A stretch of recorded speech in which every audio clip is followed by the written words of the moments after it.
Alright, so this video will be responding to Elly Ameling's discussion of tempo. This was a very interesting, very in-depth one, and a very enlightening one, should I say. She says, tempo markings are never meant to be indicative of the entire song. I'm paraphrasing here. She talks about how there should be tempo changes in the midst of the song because just like people talking and people's emotional states, it's never going to be stagnant for too terribly long.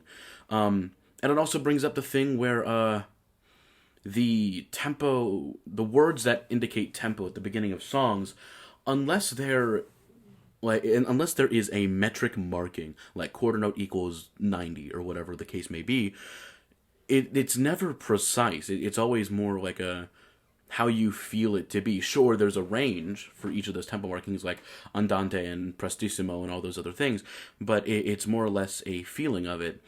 And it's why those words don't indicate speed. They're really adjectives, which I guess words that describe speed are adjectives. But you get what I mean. Like, andante is walking speed.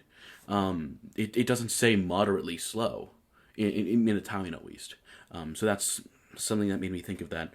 Tempos will vary and only serve as a characterization. Gesundheit! Tempos vary and only serve as a characterization of a little piece of the song. I'm sorry. And it just gives you a sneak peek of what to expect from a mood standpoint of the song. If there's no tempo markings or dynamic markings or anything like that in the vocal line, which many composers nowadays don't, look in the piano and join. That was something that was like again in the back of my mind, but I didn't really put a whole lot of stock into it until recently, and that's absolutely true. What else did she say?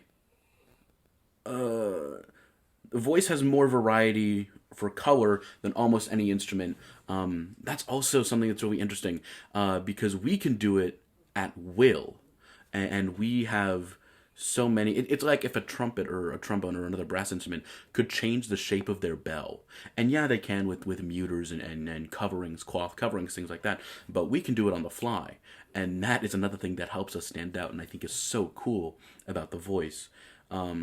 Make sure you use your colors to reflect the poem. That goes back to the whole using like having an accurate and personal interpretation of the poem based on what the poet was going through, and also adding your own experiences.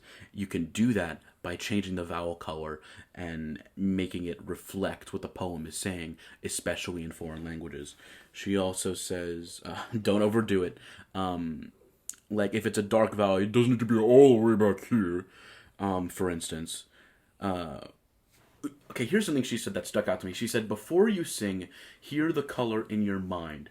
And that is such a good way of putting it that I'm definitely going to try and implement in things, especially in the more ballad, that word's hard today, the more ballad-like, contemplative, slower pieces, more emotional pieces.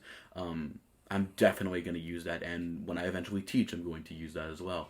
This was a very interesting one. I kind of went through it pretty quickly, but there was a lot that caught my eye in that one, so that was good.